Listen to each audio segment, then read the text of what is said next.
हमारे ब्रज में क्या हुआ को बोलते हैं कहा भयो है। कहा बोले, जोर तो बोलो, कहा भयो है। इसका मतलब हुआ क्या हुआ है। 90 वर्ष की मैया निकल के आई अपने घर से और बाहर आए करके देखी महाराज इतनी दही उड़ रही है, ऐसे मक्खन मक्खन सब उड़ाए जा रहे हैं, मक्खन के गोला बना बना करके ब्रजवासी एक दूसरे में मार रहे हैं। मैया ने जाके बोली, अरे छोराओं जी कहा भयो है। अब इतने हल्ला गुल्ला में वाकी आवाज ना सुनाई दे कोई है। एक ब्रजवासी ने वो मैया देख ली और सबरिन ने खट देख देख देख देख वो मैया देख संबंध पूछ रही, कहा भयो कहा भयो, एक भी दांत ना है आके पोपली मैया। रुक जा यार मैं बताऊं कहा भयो है। माखन मिश्री को एक गोला बनायो और ऐसे तक के बैठो, बोले अब के पूछे कहा भयो है। जैसी वाने की कहा भयो, मुंह खोलो, माने तक के मारो माखन को गोला। मुख में जाते ही टक के सीधे पेट में ही गयो नॉन स्टॉप, रुको ही नहीं पेट में। मैया ने अपनी जीभ ते पूरा मुंह पहुंच लियो, होठ चाटे, फिर बोली, अरे अब तो बताए तो कहा भयो है। ब्रजवासी सब आए, बालक छोटे छोटे, मैया तेरो मुंह चीकनो है गो, तेरो मुंह मीठो है गो, अब ना पता चली कहा भयो। अरे हमारे नंद जू के लाला भयो है, और कहा भयो है, नंद जी के लाला भयो है। आहा, जैसी वह मैया ने सुनी नंद जी के लाला भयो, दौड़ करके गई भीतर और ऐसा सुंदर महाराज अपने ब्याह के समय को जोड़ा पहन करके आई। सब नाच रहे हैं, सब गा रहे हैं, सब नाच रहे हैं, सब गा रहे हैं। अवाद्यंत विचित्राणी वादित्राणी महोत्सवे, उत्सव मना रहे हैं सब। ठाकुर जी का जन्म हुआ। धीरे धीरे ठाकुर जी अब 6 दिन के हो गए और 6 दिन के लाला जैसी भय तो पूतना आई, पूतना राक्षसी आई। अब देखो बहुत ध्यान से सुनिएगा, पूतना राक्षसी कौन है? अविद्या, अज्ञान। आप जब वैष्णव रूप धारण करते हैं, वैष्णव मार्ग अपनाते हैं, भक्ति मार्ग अपनाते हैं, तो भक्ति मार्ग में सबसे पहले बाधा आपके जीवन में कौन आएगी? पूतना। पूतना यानी कि अज्ञान, अविद्या। अविद्या कैसे आती है? आपने अभी ये कथा सुन करके किसी का मन हुआ कि अब मुझे भी स्पिरिचुअल लाइफ अपनानी चाहिए, अब मैं भी थोड़ा स्पिरिचुअली आगे बढ़ूं, क्या नियम ले लूं? रोज 108 माला जपूंगा, थोड़ा तिलक लगाया करूंगा, ठाकुर जी धीरे धीरे बढ़ाऊंगा, थोड़ा शुरुआत करता हूं। आप जैसे भक्ति मार्ग का शुरुआत करेंगे, भक्ति मार्ग की शुरुआत में सबसे पहले आपके सामने आएगी अविद्या, पूतना।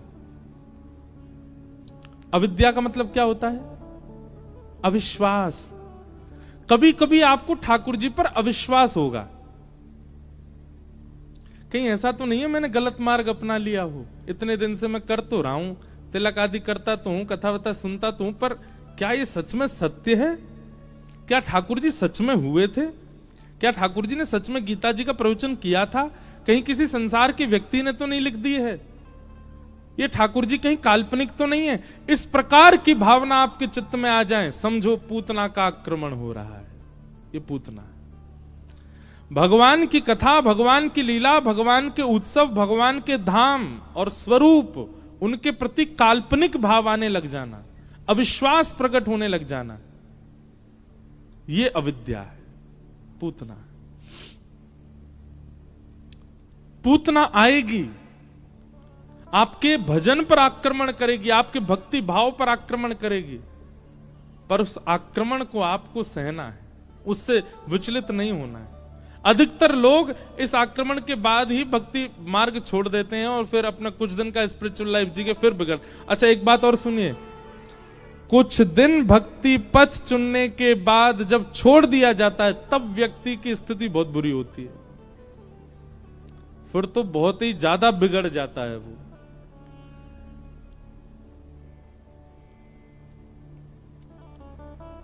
इसलिए एक बार यदि चुन लो, फिर छोड़ो नहीं, फिर चलते रहो। ये विश्वास के साथ ही पकड़िएगा भक्ति मार्ग को, नहीं तो मत आइएगा।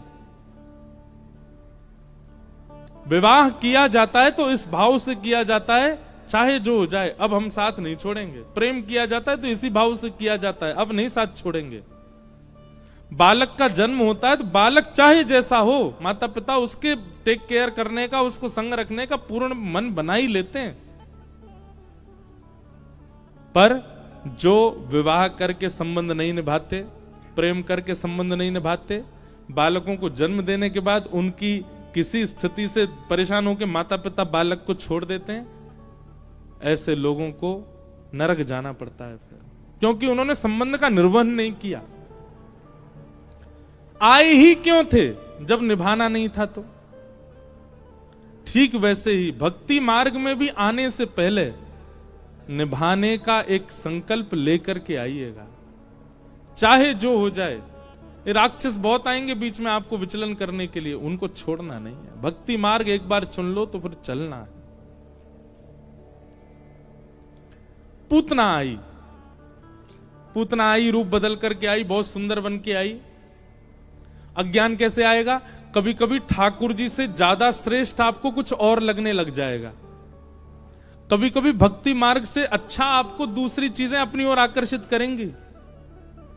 विशेष रूप से अगर आप मुंबई या बड़ी बड़ी सिटीज में रहते हो तो और सावधान रहने की आवश्यकता है। ठाकुर जी से भी ज्यादा सुंदर रूप, कथाओं से भी ज्यादा सुंदर व्यवस्थाएं आपको कहीं और मिल सकती हैं और वो आपको अपनी ओर आकृष्ट करेंगे। इधर आओ, यहां ज्यादा अच्छा है। आपको विचलित नहीं होना है। ये पूतना है। पूतना रूप बदल करके आई, सबको अपने प्रति मोहित कर लिया। यशोदा मैया भी मोहित सी हो गई पूतना पर, और उसका रूप देख करके कुछ ज्यादा जांच की नहीं, गोपाल जी गोद में दे दिए पूतना की में। पूतना ने अपनी गोद में ठाकुर जी को लेके जैसे पयोधर पान कराया, यशोदा मैया कहीं बाहर गई थी, पयोधर में विष लगा था। ठाकुर जी ने पहले तो उसके विष को पिया, रस तत्वों को पिया, दूध को पिया, पुण्यों को पिया, पापों को पिया, सब पीते गए ठाकुर जी। पूतना बोली इतनी देर हो गई जी, मरता नहीं है। कितने दिन के हैं ठाकुर जी? 6 दिन के। बहुत विस्तृत है पूतना का प्रसंग, मैंने ज्यादा विस्तृत किया नहीं है आज।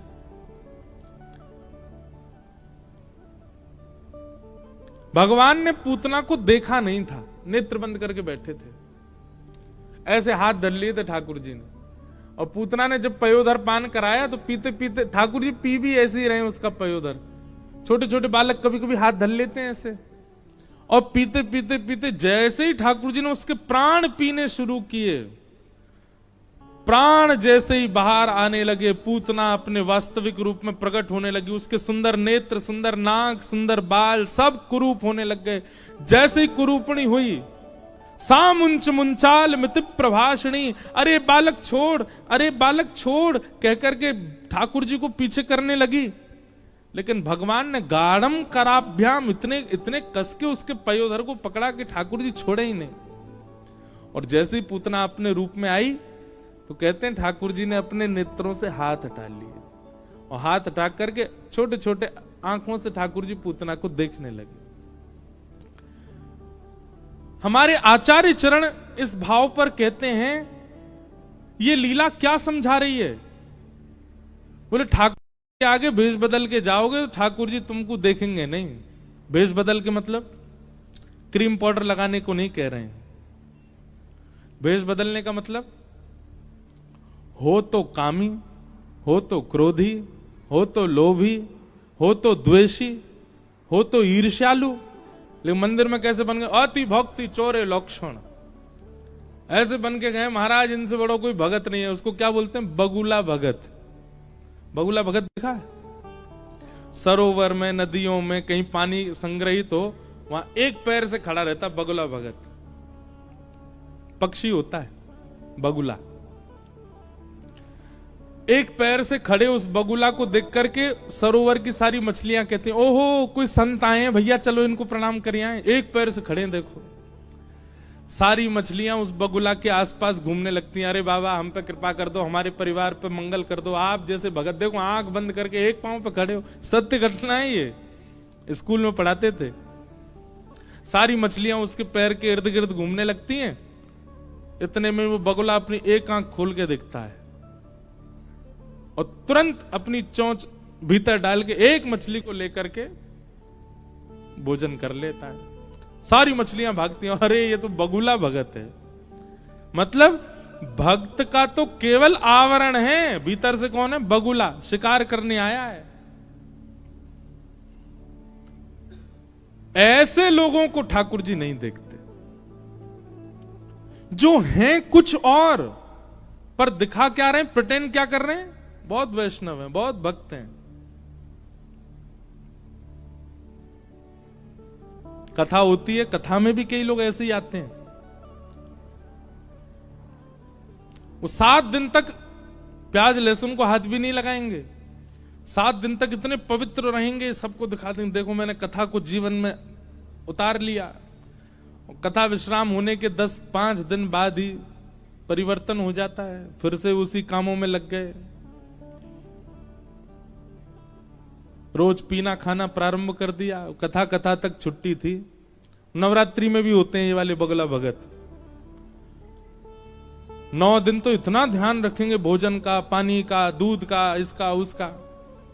प्रतीक्षा होती है कब दशहरा आवे। एक बार मैं जयपुर में था, तो नवरात्रि का विश्राम हुआ, तो 9 दिन तक मैं वहीं था। रोज मैं मंदिर जाता, तो 9 दिन मंदिर में भीड़ थी, पर 9वें दिन मंदिर में नहीं, मंदिर के बाहर रेस्टोरेंट में भीड़ थी, मंदिर खाली। मैंने कि ये क्या हुआ? बोले अब व्रत तोड़े जा रहे हैं। व्रत तोड़ा भी घर पे नहीं जा रहा है, घर की रोटी सब्जी नहीं, रेस्टोरेंटों में जा रहे हैं लोग। वहां जाकर के महाराज लाओ, क्या कहें ऐसी भक्ति करने वालों को। मतलब देवी मैया 9वें दिन चली गई, वो विदा हो जाती हैं, फिर वो देखती नहीं है आपको, फिर कुछ भी खा लो। 7वें दिन कथा विश्राम हो गई, अब ठीक है सब, अब तो पा सकते हैं, अब तो हम ऐसे रह सकते हैं, अब तो हम पी सकते हैं। ये बगुला भगत। ऐसे लोग जब द्वारिकाधीश के सामने आते हैं ना, ठाकुर जी नेत्र बंद कर लेते हैं। ओहो पूतना आई है। ठाकुर जी पूतना ही संबोधन करते हैं फिर आपको। क्यों? बोले 2 दिन के लिए भगत बना है बस, 3रे दिन जाते ही सब काम करने लगेगा। बहुत ऊंचे ऊंचे श्रेष्ठ क्वालिटी के भगत मिलते हैं भाई।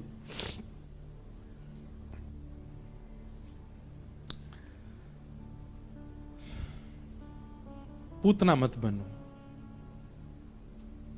पूतना जैसे ही अपने रूप में परिवर्तित हुई, ठाकुर जी ने तुरंत नेत्रों से हाथ हटा लिया। आप जैसे हो, हमारी एक बात सुनिएगा, अब इसका निर्णय क्या लें? तो महाराज जी द्वारिका आम है, तब भी हमारे अंदर तो अवगुण है, तो हम क्या करें द्वारिका आकर के? आप जैसे हो वैसे ही आओ। हमारे श्री सूरदास जी कहते हैं, कौन कुटिल खल कामी मोसम, कौन कुटिल खल कामी मोसम, जो ते दियो ताहि बिसरायो, जो तन दियो ताहि बिसरायो, ऐसो नमक हरामी मोसम, कौन नमक हरामी मोसम। सूरदास जी क्या कह रहे हैं? सूरदास कह रहे हैं जो परम भक्त हैं कि कौन कुटिल खलकामी मौसम। हम एक बात कहते हैं कथा में भैया, वैद्य के पास रोग लेकर के जाओगे तभी चिकित्सा होगी।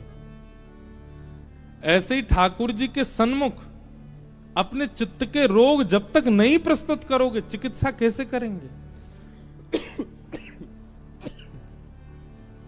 प्रस्तुत कीजिए।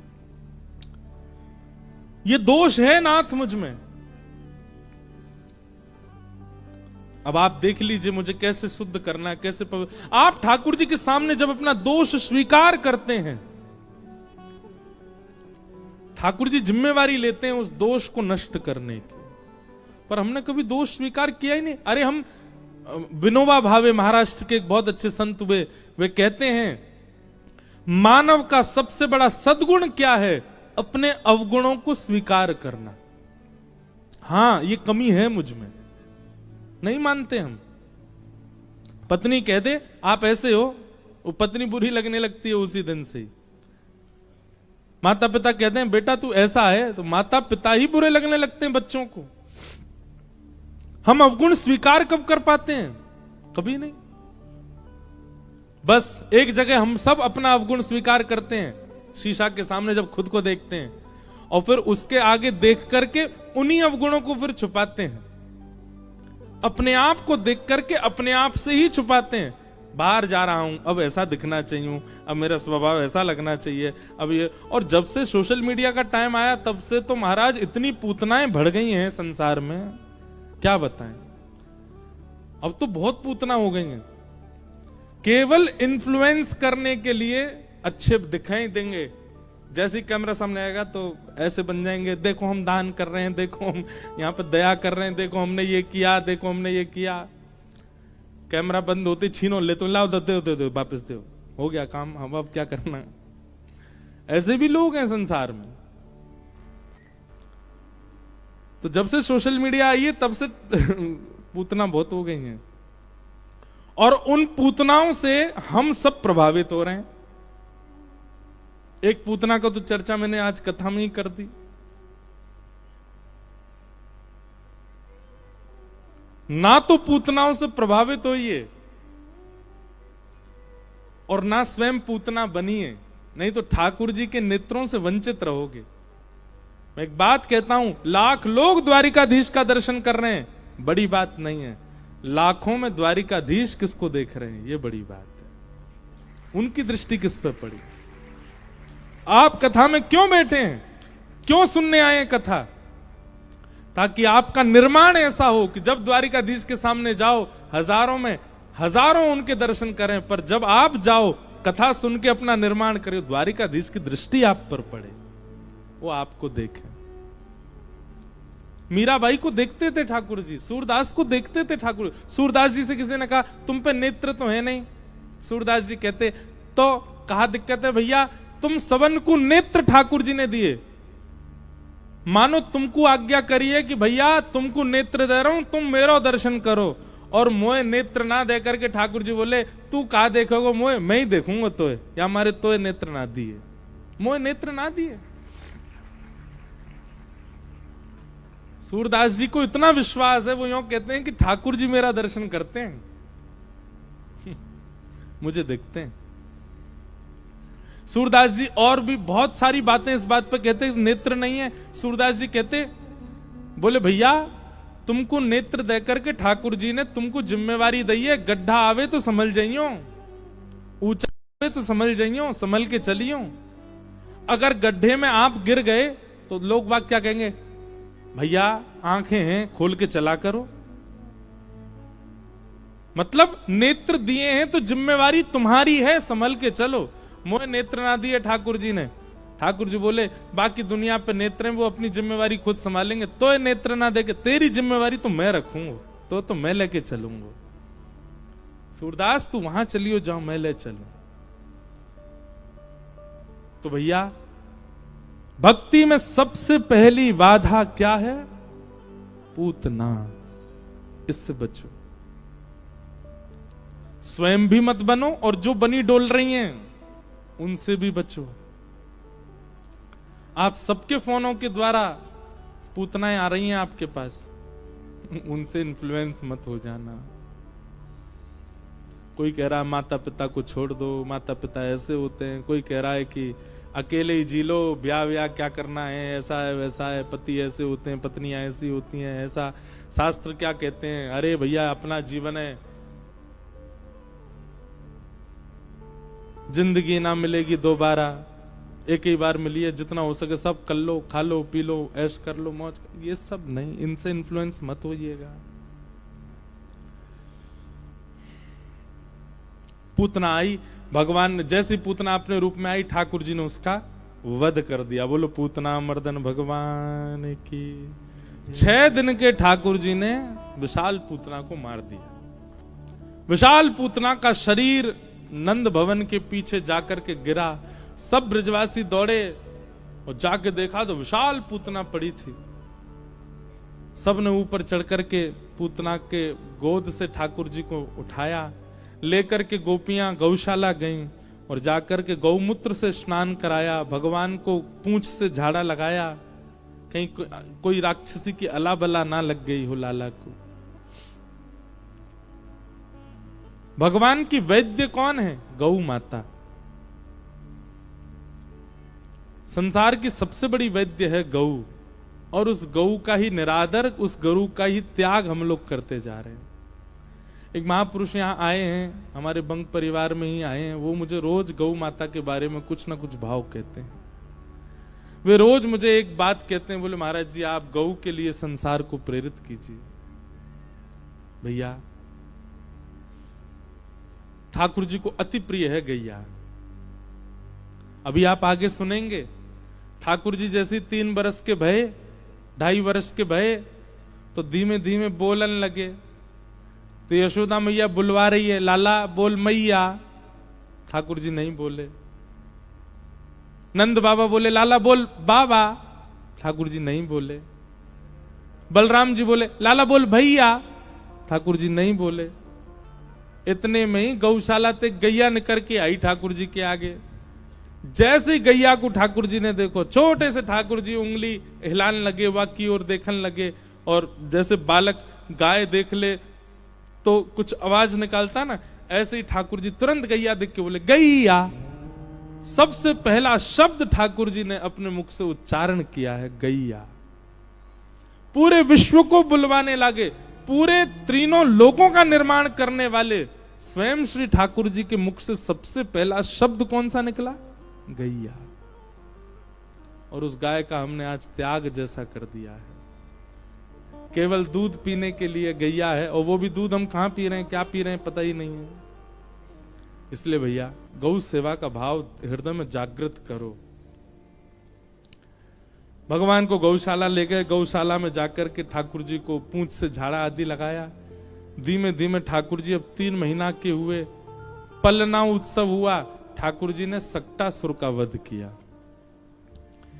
1 वर्ष के ठाकुर जी भये, और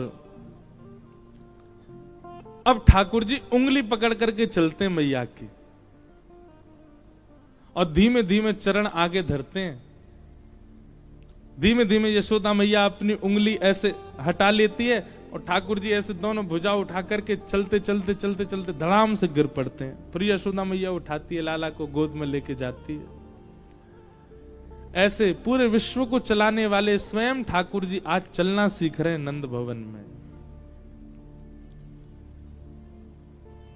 मैया ताल बजाती है, ठाकुर जी ठुमक ठुमक करके नृत्य करते हैं, आनंद करते हैं।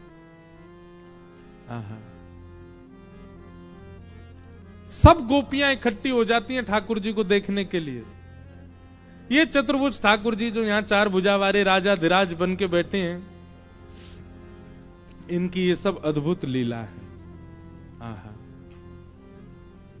नाचे नंद लाल, नचावे हरि की मैया, नाचे नंद लाल, नचावे हरि की मैया, नाचे नंद लाल, नचावे हरि की मैया, नाचे नंद लाल, नचावे हरि की मैया, नचावे हरि की मैया, नचावे प्रभु की मैया, नचावे हरि की मैया, नचावे प्रभु की मैया, नचावे हरि की मैया, नचावे प्रभु की मैया, नचावे हरि की मैया, नचावे प्रभु। करताल बजा के गाओ। नाचे नंद लाल, नचावे हरि की मैया, नाचे नंद लाल, नचावे हरि की मैया, नाचे नंदलाल नचावे हरि की मैया। नाचे नंदलाल नचावे हरि की हमारे मैया। ब्रज की अंतरंग लीलाओं में एक बात कही जाती है, गाने में कौन श्रेष्ठ है? हमारी किशोरी जी। राधा रानी गाती बहुत अच्छा है, बहुत मीठा गाती हैं। ठाकुर जी भी अच्छा गाते हैं, पर जब किशोरी जी गाना शुरू करते हैं तो ठाकुर जी रूखे से लगन लगे। पर नृत्य करने में हमारे ठाकुर जी बड़े श्रेष्ठ हैं। भैया द्वारिका वालों, एक बात सुनो, हमारी द्वारिका और ब्रज की होड़ चलती रहे। एक हमारी द्वारिका में ठाकुर जी ने देखो ऐसा राज ठाट किया, हमारे ठाकुर जी ने देखो यहाँ पर खूब वास किया। आज भी पुजारी जी कह रहे ठाकुर श्री कृष्णचंद्र जी ने अपने जीवन का सबसे ज्यादा समय द्वारिका में व्यतीत किया। आपके ठाकुर जी ने यहाँ आकर के सब काम किए होंगे, पर नाचे तो हमारे ब्रज में ही हैं। ये गरबा तो आप ही करते हो, ठाकुर जी को नहीं आता ऐसे डंडाओं से खेलना। ठाकुर जी हमारे गरबा नहीं करते हैं, ठाकुर जी तो हमारे रास करते हैं, और ऐसा द्रुत गति से नृत्य करते हैं हमारे लाल जी। अब वो द्वारिका में नहीं करते, यहाँ तो सीधे साधे राजा धीराज बने बैठे रहते हैं। अब पहले ही उपाधि दे दी राजा की, अब किसी को राजा कहकर के बुलाओगे वो नाचेगा? ठाकुर जी तो तब ही हैं जब कन्हैया कहो, कनुआ कहो, लाला कहो, गोपाल कहो, गोविंद कहो, तभी नाचते हैं। तो हमारे ब्रज में एक सुख और एक्स्ट्रा है, क्या? ठाकुर जी वहां नाचे हैं, यहाँ नाचते नहीं है। नाचे नंदलाल नचावे हरि की मैया। नाचे नंदलाल नचावे हरि की मैया। दूध न पीवे लाला दही हू न खावे, दूध न पीवे लाला दही हू न खावे। दूध न पीवे लाला दही हू न खावे, दूध न पीवे लाला दही हू न खावे। ओ माखन मिश्री को बड़ो रे खवैया, माखन मिश्री को बड़ो रे नाचे नंदलाल नचावे हरि की मैया। नाचे नंदलाल नचावे हरि की मैया। हे नाचे नंदलाल नचावे हरि की मैया। नाचे नंदलाल करताल बजा के गाओ द्वारिकाधीश की।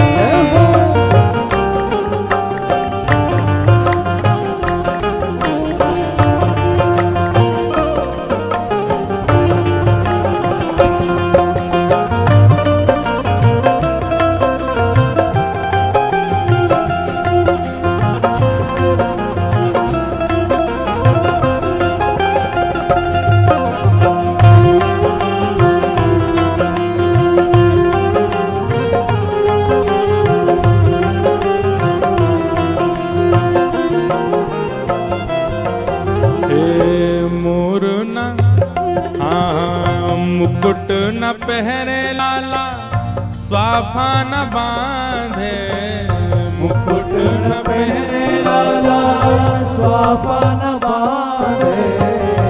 टोपी न पहरे लाला स्वाफा न बांधे, टोपी न पहरे लाला स्वाफा न बांधे। हाँ पगड़ी न पहरे लाला स्वाफा न बांधे, पगड़ी न पहरे लाला स्वाफा न बांधे। ओ मोर मुकुट को है बड़ो रे पहरैया, मोर मुकुट को है बड़ो रे पहरैया। नाचे नंदलाल नचावे हरि की मैया। नाचे नंदलाल नचावे हरि की मैया। ओ नाचे नंदलाल नचावे हरि की मैया। नाचे नंदलाल नचावे हरि की मैया। दिल न खेले लाला खिलौना न खेले, खेल न खेले लाला, खिलौना न खेले, खेल न खेले कान्हा, खिलौना न खेले, खेल न खेले लाला, खिलौना न खेले, ओ खेल न खेले कान्हा, खिलौना न खेले, खेल न खेले राधा, खिलौना न खेले, ओ खेल न खेले कान्हा, खिलौना न खेले, खेल न खेले राधा, खिलौना न खेले। यशोदा मैया कह रही है कोई खेल भी ना खेले, खिलौना अंते भी ना खेले। गोपी से बोली तो कहा करे फिर पूरे दिन।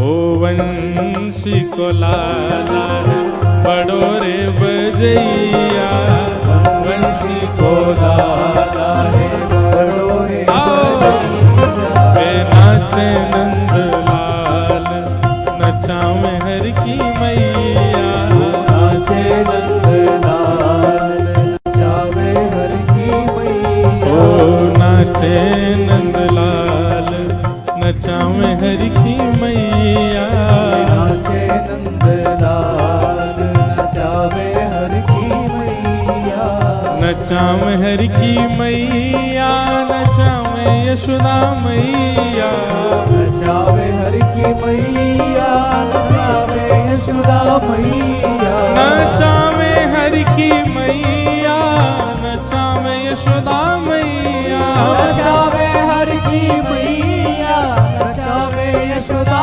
मैया, ओ नाचे नंद लाल, नचावे हर की मैया, नाचे नंद लाल, नचावे हर की मैया, गोविंद मेरो है, गोपाल मेरो है, गोविंद मेरो है, गोपाल मेरो है, ओ मेरा बांके बिहारी नंदलाल मेरो है, ओ मेरा बांके बिहारी नंदलाल मेरो है, ओ राधा रमण बिहारी गोपाल मेरो है।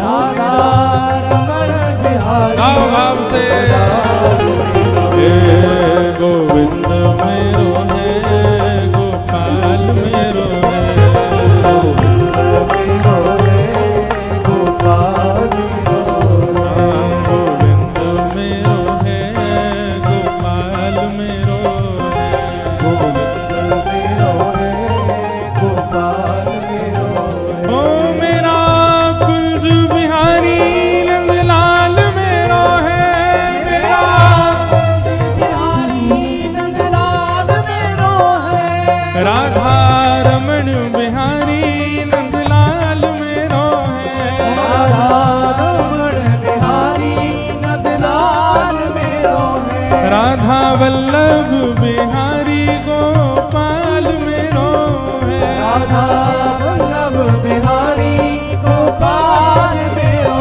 है, राधा रमण बिहारी नंदलाल मेरो है, राधा रमण बिहारी नंदलाल मेरो हे है, गोविंद मेरो है, गोपाल मेरो है, गोविंद मेरो है, गोपाल मेरो है, हाँ, गोविंद मेरो है, गोपाल मेरो है, गोविंद मेरो है, गोपाल मेरो है, हाँ, गोविंद मेरो है, गोपाल मेरो है, गोविंद मेरो है, गोपाल मेरो है। बोल वृंदावन बिहारी लाल की। ऐसी ठाकुर जी लीला कर रहे हैं, धीमे धीमे ठाकुर जी चलना सीख रहे हैं, और चलते चलते अब ठाकुर जी नेक नेक नृत्य करनो भी सीख गए। यदि एक बात कह दी जाए तो कोई अतिशयोक्ति नहीं है। अच्छा एक बात सुनिए, आज की कथा सुनने वाली नहीं है। 5वें दिन की जो कथा है ना, बाल लीला, ये सुनने वाली कथा नहीं है। तो अनुभव करो कैसे लग रहे हैं, अपने मन में अपने आप झांकी बनाओ, कैसे हाथ हैं, कैसे मुखमंडल है, कैसे नेत्र हैं, तभी सुख है आज की कथा का। आज ज्ञान वैराग्य सब बाहर खड़े हैं पंडाल के, आज कोई ज्ञान वैराग्य की अधिक चर्चा नहीं है, आज तो केवल भाव की चर्चा है। आहा, बाल स्वरूप है ठाकुर जी का। यशोदा मैया सुबह सुबह लाला को नवावे नाए तो गरम गरम जलते लाला के गाल पहुंच दे, माथो पहुंच दे, नाक पहुंच दे, मुख पहुंच दे, सर्वांगन अंग नेक नेक पहुंच के और फिर ठाकुर जी को सुंदर पीतांबरी पहनावे। अच्छा, बाल स्वरूप में ठाकुर जी पूरी धोती नहीं पहनते। ठाकुर जी क्या पहनते हैं? या तो छोटी सी एक लंगोटी पहनते हैं, या फिर कभी कभी एक आड़ बंद जैसा होता है। अब वो कैसे बताएं, यहां तो बता नहीं सकते। लाल जी हमारे कभी कभी धारण करते हैं गर्मियों में, केवल एक अंग एक वस्त्र होता है, उससे केवल हमारे राधारमन जी भी धारण करते हैं। सब दिखे, ठाकुर जी के घुटने, ठाकुर जी की जंघा, ठाकुर जी के पैर सब दिखेंगे, केवल एक वस्त्र मात्र कटी पे धारण करते हैं। वो ठाकुर जी का सबसे प्रिय श्रृंगार है। हमारे द्वारकाधीश को धारण करा के दिखाओ, नहीं करा सकते। राजा बना दिए ना, वो राजा हैं, अब तो ठाट में ही रहेंगे। पर हमारे ब्रज के लाला यशोदा मैया सुबह सुबह लाला को श्रृंगार करे, और श्रृंगार करवे के बाद ठाकुर जी के घुंघराले केश हैं। यशोदा मैया सारे केश ऐसे इकट्ठे करे और इकट्ठे करके ऊपर ही एक जूड़ा सो बना दे, ऐसे ठाकुर जी के एक छोटो सो जूड़ा बन जाए घुंघराले केशन को। वही में नीचे एक मोती की लड़ बांध दे, वापस सुंदर मोर पिछ लगा दे, ठाकुर जी को सुंदर उर्दपुंड लगावे और सुंदर चंदन घिस करके केसर को वहां से ठाकुर जी की पत्रावली को श्रृंगार करे। यशोदा मैया आंखन में काजल लगावे, गले में सुंदर हार पहनावे। अब इसमें एक बात सोचने की है, छोटा बालक कभी ऐसे बैठ के श्रृंगार करवा सकता है अपना? आज आपने एक क्रिया देखी थी सुबह कि लाल जी की आरती के बाद हम ऐसे मोर छल घुमा रहे थे ठाकुर जी के आगे। वो मोर छल घुमाने का क्या भाव है? यशोदा मैया ने बहुत सारे उपाय अपना रखे हैं ठाकुर जी को एकाग्र करने के। मोर छल का भाव यह है कि यशोदा मैया आंगन में श्रृंगार करने से पहले कितनी व्यवस्था करती है। पहले मोर इकट्ठे करके लाएंगी, आंगन में खड़े कर देंगी, सुंदर गैया एक जगह बांध देंगी, बड़े बड़े आंगन है यशोदा मैया के, एक जगह बछड़ा बछियान ने बांध देंगी, कहीं दूध की सामग्री रख देंगी, कहीं मक्खन रख देंगी, कहीं चिपटी ऐसी गोल गेंद जैसी मिश्री रख देंगी, और उन सब के बीच में ठाकुर जी को बिठाती हैं यशोदा मैया, ताकि लाला को ध्यान इन पे ही रहे और इतनी देर में या को श्रृंगार कर दूं। जैसे ही यशोदा मैया श्रृंगार करने बैठती हैं, ठाकुर जी थोड़े छटपटाते हैं, सोई मैया कुछ गाने लगती हैं, और मैया का स्वर सुनते ही मोर अपने सुंदर पंखों को फैला लेते हैं। जैसे हिलाना शुरू करते हैं, सोई ठाकुर जी के नेत्र खुल जाते हैं, और नेत्र खुलकर के गौर से मोरों को देखने लगते हैं। इतनी देर में मैया यहाँ पे लड़ बांध दे, या के केस ठीक कर दे, यहाँ पे पत्रावली बना दे। जैसे ठाकुर जी को नेक ध्यान हटे, मोर जैसी पंख बंद कर ले, फिर यशोदा मैया सोचे अब कौन बुलाऊं। इतने मैया ने थोड़ा सा चारों लावे, लाल जी जहां बैठे वहीं पास में रख दे, सो गैया आकर के चारों पान लगे। ठाकुर जी उसको देखने में व्यस्त हो जाते। इतने में मैया गले में सुंदर माला पहना दे, वे हाथ में बाजूबंद पहना दे, हाथन में सुंदर कड़ूला पहना दे, फिर ठाकुर जी को ध्यान हट जाए। इतने में मैया मक्खन लियावे, लाल जी के आगे धर दे, सो ठाकुर जी मक्खन लेकर के धीम से पान लग जाए। इतने में मैया और दूसरा श्रृंगार कर दे, आंखन में काजल लगा दे, देख लाला चंद्रमा देख, चंद्रमा देख, चंद्रमा। ठाकुर जी ऐसे देखने लगते हैं। इतने में भैया नेक नेक ऐसो काजल लगा दे ठाकुर जी के, खूब सुंदर श्रृंगार। तो ये मोरछल दिखाने का क्या अभिप्राय है? लाला झूला में हमने बैठा दियो, श्रृंगार करके बैठा दियो, कहीं उछल के नीचे नहीं कूद जाए, तो मोरछल दिखाते हैं। तो मोर देख करके ठाकुर जी थोड़ी देर और स्थिर होकर बैठ के देखते रहते हैं। अब ये सब भाव द्वारिका में, यहां तो राजा है ना द्वारिका वाले जो पीछे बैठे बेचारे यूं कह रहे होंगे निकलो बाहर मिलो हमें।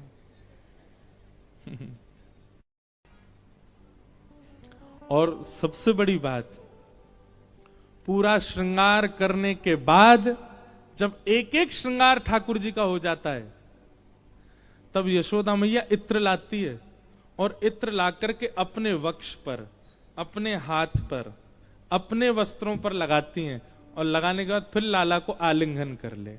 और जैसे ही आलिंगन करें, यशोदा मैया की इत्र की सुगंधी ठाकुर जी के अंग में चली जाती है। ठाकुर जी को सीधे इत्र नहीं लगाते, इसलिए क्योंकि इत्र कई बार चुभता है। ठाकुर जी को घी लगाओ श्रृंगार में और इत्र वस्त्रों में लगाओ, या फिर गादी जी पे लगाओ, या आसपास छिड़क दो। और ठाकुर जी को इत्र लगाने की इच्छा तो पहले अपने हाथ में लगा, खूब मल लो, हाथ से बिल्कुल इत्र दिखे नहीं, सुगंधी रहे, तब ठाकुर जी का स्पर्श करो। और बहुत इत्र लगाने की इच्छा हो, चरणों में लगाओ, नेक नेक गाल पे लगा दो बस।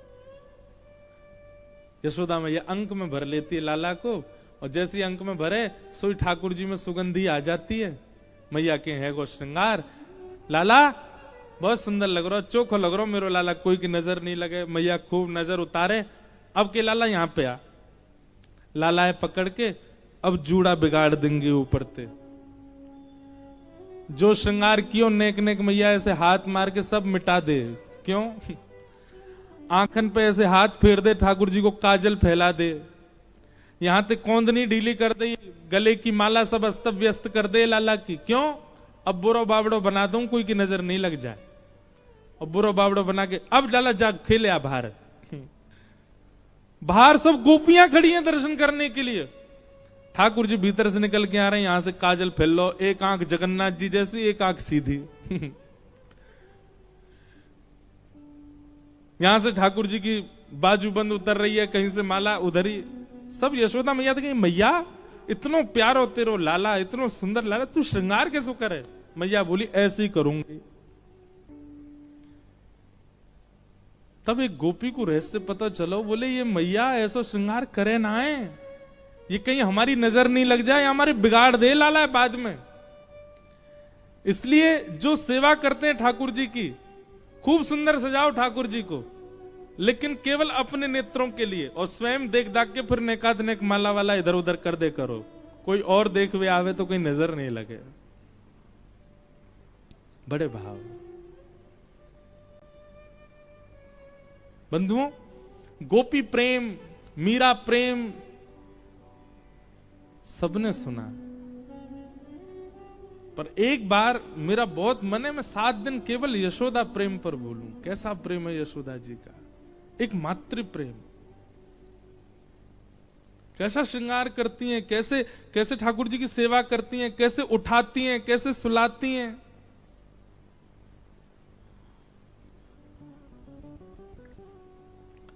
भागवत जी में वर्णन है कि यशोदा मैया के 84 चौक हैं नंद भवन में। कितने? 84 चौक। और एक चौक इतना बड़ा है कि उसमें हजारों गौवंश खड़ा हो जाता है, इतना बड़ा है नंद भवन। 9 लाख गैया हैं नंद भवन में। घी के और दूध के कुएं हैं नंद भवन में, इतने दूध होता है, इतना घी होता है कि उसके कुएं बने हुए हैं। अब सोचो सेवक कितने होंगे नंद भवन में, सेवक भी अथाह हैं। पर लाला की सुबह उठने से रात्रि शयन तक की एक एक चीज यशोदा मैया स्वयं करती है, किसी और को स्पर्श तक नहीं। ठाकुर जी को गर्म जल भी अगर चाहिए ना, वो भी यशोदा मैया करके लाएंगे। किसी को कह नहीं सकती है मैया कि जाओ जाके जल लेके आओ।